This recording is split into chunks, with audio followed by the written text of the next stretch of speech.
కులగణాలపై round table సమావేశాన్ని నర్సరావుపేటలోని షాదీఖానాలో నిర్వహించడం జరిగింది. ఈ కార్యక్రమానికి ముఖ్య అతిథిగా బీఎస్పీ రాష్ట్ర అధ్యక్షులు బక్క పరంజ్యోత్, బీసీ నాయకులు, ఉమ్మడి గుంటూరు జిల్లా ఎస్పీగా పనిచేసి ఆంధ్రప్రదేశ్ ఎక్స్ డీజీపీగా డాక్టర్ జె పూర్ణచంద్రరావు హాజరై ప్రసంగించారు. ఈ సమావేశానికి సభాధ్యక్షులుగా బీఎస్పీ జిల్లా అధ్యక్షుడు బూదాల బాబురావు అధ్యక్షత వహించారు. ఈ సమావేశానికి అన్ని బీసీ సంఘాలు నాయకులు హాజరయ్యారు. ఈ సమావేశం యొక్క ముఖ్య ఉద్దేశం కేంద్ర ప్రభుత్వం జాతీయ స్థాయిలో కులగణన నిర్వహించి బీసీలను పార్లమెంట్ అసెంబ్లీలో సీట్లు రిజర్వ్ చేయాలని, రాష్ట్ర ప్రభుత్వం రాష్ట్ర స్థాయిలో కులగణన నిర్వహించి స్థానిక సంస్థలో నామినేటెడ్ పోస్టుల్లో బీసీలకు జనాభాను బట్టి రిజర్వేషన్ కల్పించాలని, కేంద్ర రాష్ట్ర ప్రభుత్వాలు విద్యా ఉద్యోగాల్లో బీసీ జనాభాను బట్టి కోటా నిర్ణయించి బీసీలకు ప్రమోషన్లు, రిజర్వేషన్లు కల్పించాలని, రాష్ట్ర ప్రభుత్వం బీసీలకు ఇచ్చిన హామీ మేరకు రాష్ట్రంలో బీసీ రక్షణ చట్టాన్ని వెంటనే అమలు చేయాలని డిమాండ్ చేశారు. యాదవులకు ఎవరన్నా ఎమ్మెల్యేలు ఉన్నారా? గౌట్లకు ఉన్నారా? చాకళ్ళకు ఉన్నారా? మంగళ్ళకు ఉన్నారా? మరి ఈ కులాలన్నీ మనుషులు కాదా? వీళ్ళందరూ ఓట్లేసుకుని మీరు పదవులు అనుభవించే కమ్మారెడ్లు మరి అన్యాయం కాదా మీరు చేసేది? మీ కులాలకి ఎంతమంది కావాలంటే అంతమంది ఎమ్మెల్యేలు ఉంటారు. మరి వినుకొండ చూసుకోండి. వినుకొండలో జరిగిన దాదాపుగా 1955లో ఫామ్ అయింది కాన్స్టిట్యుయెన్సీ. 15 ఎలక్షన్లు జరిగినాయి. 15 ఎలక్షన్లో కూడా ఒక బ్రాహ్మణ ఎమ్మెల్యే ఉన్నాడు. ఎప్పుడు స్వాతంత్రం వచ్చిన తొలినాళ్లలో ఎమ్మెల్యే అయ్యాడు.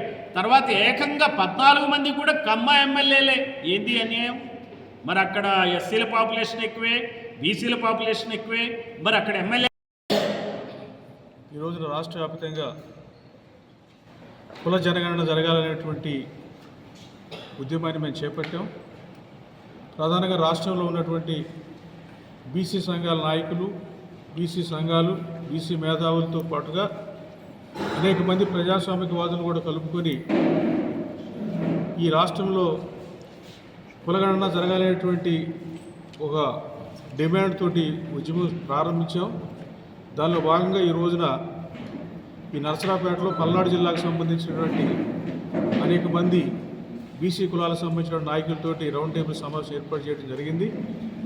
అదేవిధంగా వచ్చే నెల 9వ తారీఖున కాంచీరామ్ వర్ధంతి సందర్భం మీద రాష్ట్ర వ్యాప్తంగా ఉన్నటువంటి బీసీ కులాలకు సంబంధించినటువంటి అందరిని కూడా కదిలించి పెద్ద ఎత్తున విజయవాడలో ధర్నా చేపట్టడానికి నిర్ణయం జరిగింది.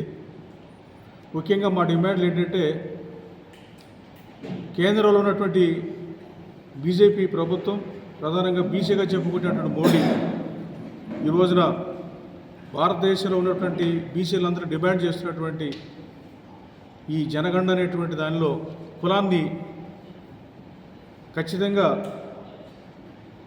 దానిలో అంశంగా ఈ జనగణన జరగాలి, అంటే కుల జనగణన జరగాలని చెప్పేసి మేము డిమాండ్ చేస్తున్నాం. మరి బీసీ ప్రధానిగా ఉన్నటువంటి మోడీ తప్పకుండా ఈ డిమాండ్ ఆమోదించి రాబోయేటువంటి సెన్సస్లో, జరిగేటువంటి సెన్సస్లో మరి ఈ కుల జనగణన జరిపించి బీసీల యొక్క దామాషా ప్రకారం వాళ్ళకి ఎంత సంఖ్యలో